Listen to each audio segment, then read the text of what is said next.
Before we start, let me clear something up real quick. When most people hear Mary cooked for Jesus, they picture his mother, Mary of Nazareth. And yes, when Jesus was a boy, she absolutely did. She baked his bread. She made his stew. She was the one grinding grain every single morning before the sun came up. But during his ministry, those 3 years when Jesus was traveling, teaching, healing, the woman who actually cooked for him most often wasn't his mother. It was a woman named Martha. Martha of Bethany, sister of Mary and Lazarus. Luke chapter 10 verses 38 through 42 makes it very clear. Martha opened her home. Martha served. Martha prepared the meals. Her sister Mary sat at Jesus' feet and listened. Martha cooked.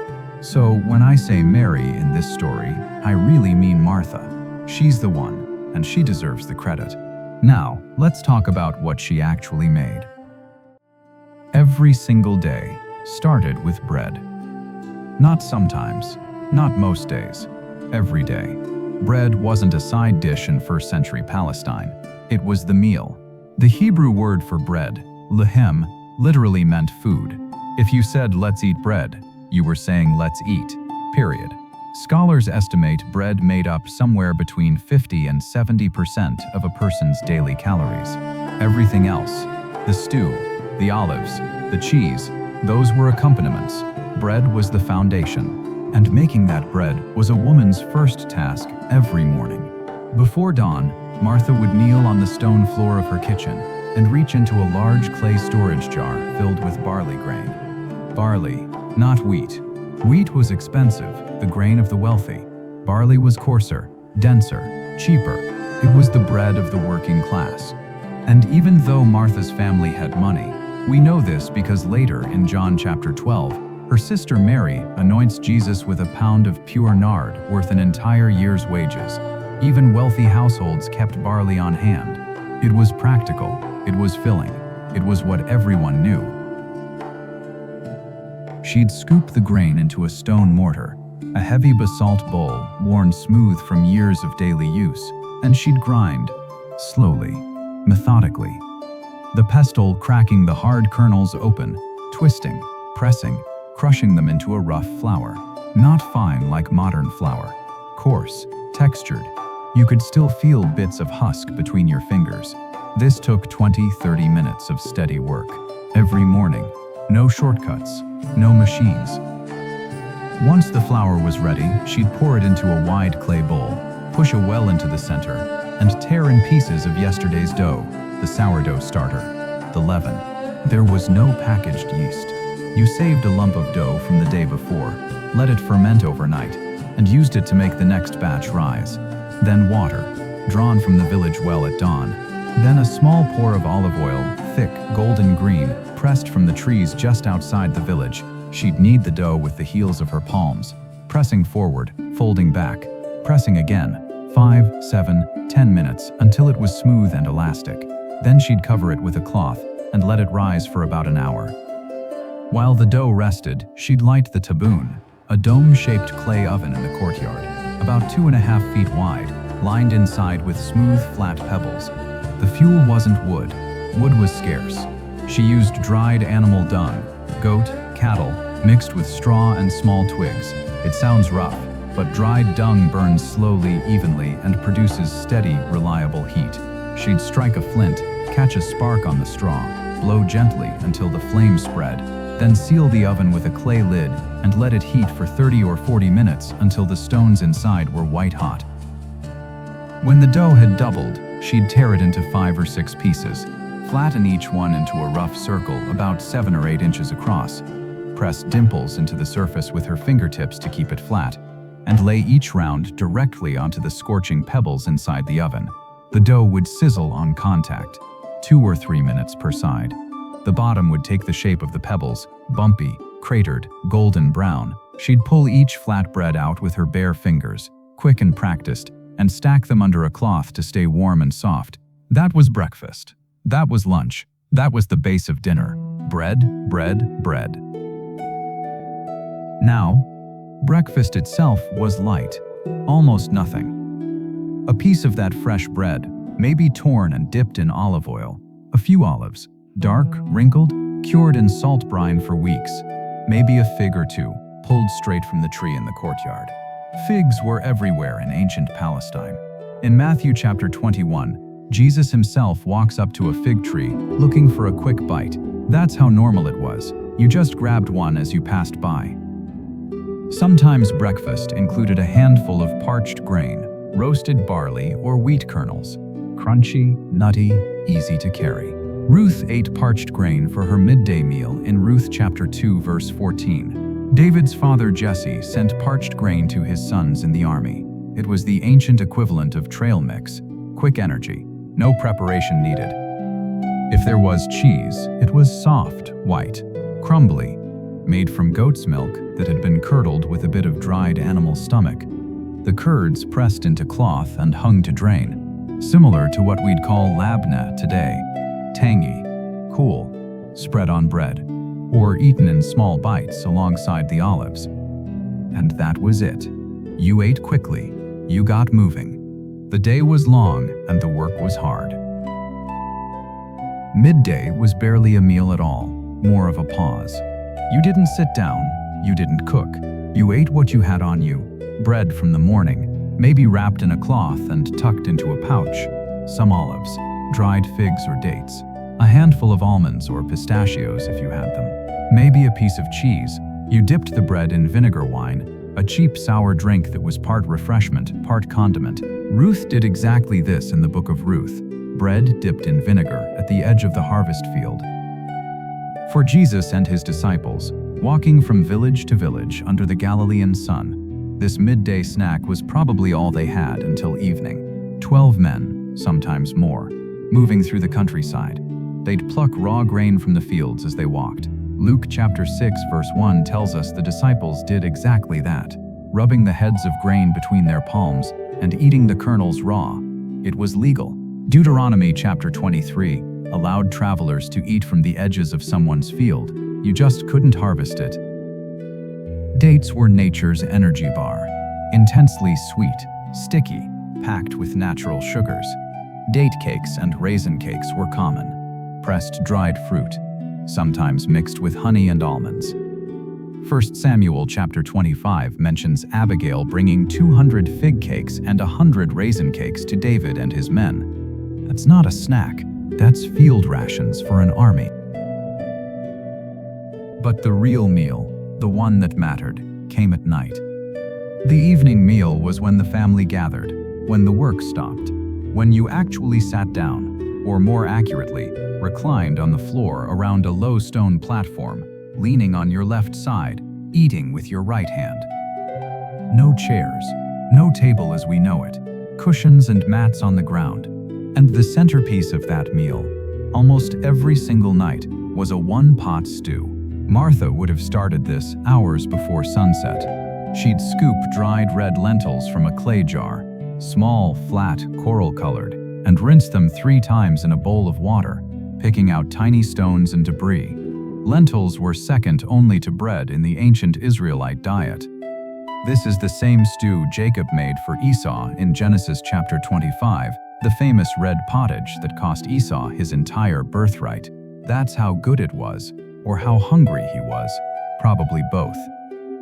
In a round-bottomed clay cooking pot set over a small fire, she'd heat olive oil and drop in chopped onions.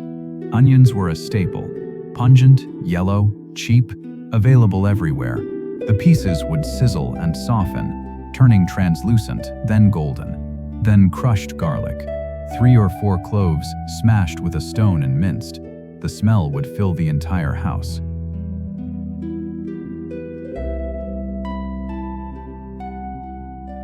Then the spices, cumin seeds, crushed in the mortar. Warm, earthy, nutty. Ground coriander, floral, slightly citrusy. Maybe a pinch of black cumin or dill. These weren't exotic imports. They were everyday kitchen herbs. Jesus himself mentioned them in Matthew chapter 23, verse 23, when he criticized the Pharisees for tithing their mint, dill, and cumin while neglecting justice and mercy. He knew these spices. He ate these spices. They were on his table every night. The crushed spices would hit the hot oil and bloom, releasing their fragrance in a wave. Then in went the lentils, stirred to coat them in the oil and onion mixture. Then water, enough to cover by 2 inches, chopped leeks, fresh coriander leaves, a slow simmer for 30 to 40 minutes. The lentils would break down, lose their shape, become thick and creamy. The stew would turn from a thin broth into a dense golden brown porridge, a pinch of coarse salt, grayish, harvested from the Dead Sea, stirred in at the end. Some nights, it was chickpeas instead of lentils. Some nights, fava beans. The method was the same. The spices were the same. The bread spoon was always the same. You tore a piece of flat bread, folded it, scooped the stew from the common bowl, and ate. No plates, no forks, no spoons. The bread was your utensil.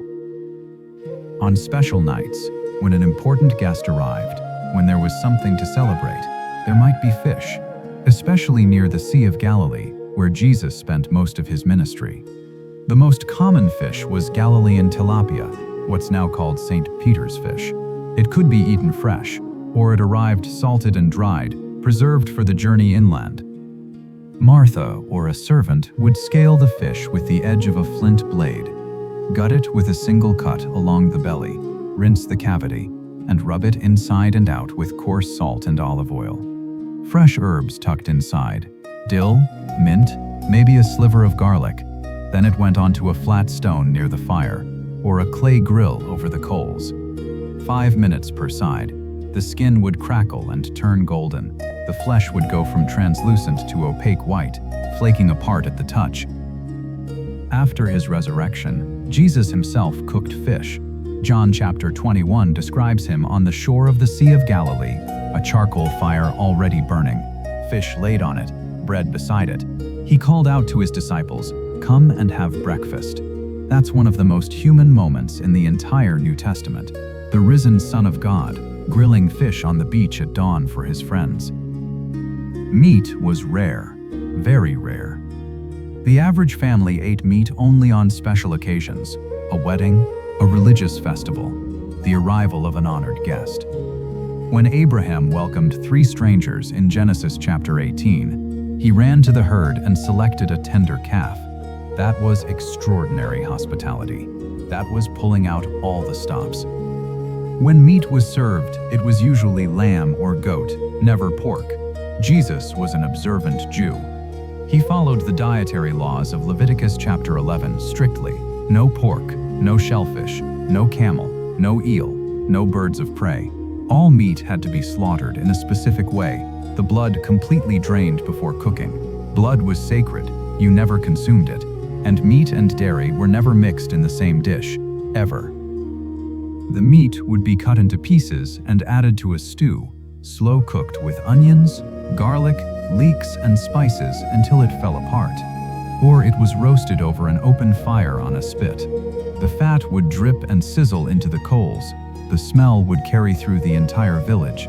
Everyone would know someone was feasting. Wine was the daily drink, not water. Clean water was hard to find, and what was available could make you sick. Wine was safer. They'd mix it with water, usually 2 parts water to 1 part wine. The natural antiseptic properties of the alcohol helped kill bacteria. It was practical, not indulgent. But wine wasn't available to everyone equally. The Mishnah, an ancient Jewish legal text, notes that when prescribing the minimum diet for a separated wife, wine was not included because the wives of the poor do not drink wine. So for many families, the drink was simply water, or a sour vinegar wine mixture that was cheaper and more accessible. Honey was the only sweetener. No sugar existed. Honey was drizzled over bread, mixed into date cakes, used in cooking. The Promised Land itself was described as a land flowing with milk and honey. Honey was considered a gift from God, pure, golden, impossibly sweet, in a world where sweetness was rare. Now let me tell you about the side dishes that would have appeared on Martha's table almost every night. Olives. Always olives. Dark, firm, cured in brine, drizzled with olive oil, and maybe a few flakes of dried hyssop or oregano. Olives were one of the 7 species, the special agricultural products of the land of Israel, listed in Deuteronomy chapter 8, verse 8. Wheat, barley, grapes, figs, pomegranates, olives, and dates. These 7 foods were the backbone of the entire civilization. Olive oil was life itself, used for cooking, for lamps, for medicine, for anointing. You literally could not function without it. The oil was extracted by crushing olives under heavy stone rollers, collecting the paste in woven baskets, and pressing it with a lever and weight system until the golden liquid ran out. The first press, light pressure, ripe olives, produced the finest, sweetest oil. That was the oil you dipped your bread in. That was the oil Martha drizzled over the stew. Fresh figs in season, dried figs the rest of the year. Fig cakes, pressed dried figs, dense and sweet. Dates, sticky, dark brown, intensely sugary. Pomegranates, ruby red seeds bursting with tart juice. Grapes, mostly turned into wine, but also eaten fresh or dried into raisins. Goat cheese with fresh herbs, mint, dill, torn and scattered over the top. A small bowl of roasted almonds or pistachios, maybe a dish of hummus, ground chickpeas with olive oil and sesame paste. Cucumbers when they were in season, leeks, garlic cloves, onions. Simple, abundant, shared. And then there was the last meal, the one that changed everything. The Passover, the most sacred meal in the Jewish calendar, commemorating the Exodus from Egypt. The menu was prescribed by God Himself in Exodus chapter 12. Roast lamb, a lamb sacrificed at the temple, brought home and shared by the family or group. Unleavened bread, flat, made without yeast, because the Israelites had no time to let their bread rise when they fled Egypt. Bitter herbs, to remember the bitterness of slavery. 4 cups of wine, each with specific meaning and timing throughout the meal. Jesus took that bread, the most common, most ordinary, most everyday food in the ancient world, broke it, and said, "This is my body, given for you." He took the wine and said, "This is my blood of the covenant, poured out for many." Bread and wine, the food of the poor, the food of everyone, transformed into the most sacred symbols in all of Christianity. So that's what they cooked for Jesus, every day. Bread ground, and kneaded and baked before dawn. Lentil stew simmered with cumin and garlic, olives and cheese and figs, fish when it was available, meat when it was special, wine mixed with water, honey for sweetness, everything shared from a common bowl, scooped with torn bread, eaten with bare hands on the floor of a borrowed room. And the woman behind most of those meals, the one grinding the grain, lighting the oven, stirring the pot, serving the wine, cleaning the dishes, wasn't Mary. It was Martha, the doer, the server, the one the Bible says was distracted by all the preparations, the one Jesus gently told to slow down, not because her work didn't matter, but because he was sitting right there in her living room, and that moment wouldn't come again. Martha cooked, Mary listened, and Jesus, the Son of God, the carpenter's son from Nazareth, who grew up on barley bread and lentil stew. He ate what was given to him with gratitude, broke bread with everyone who would sit at his table, and turned the simplest meal in the world into something eternal. That's the real story.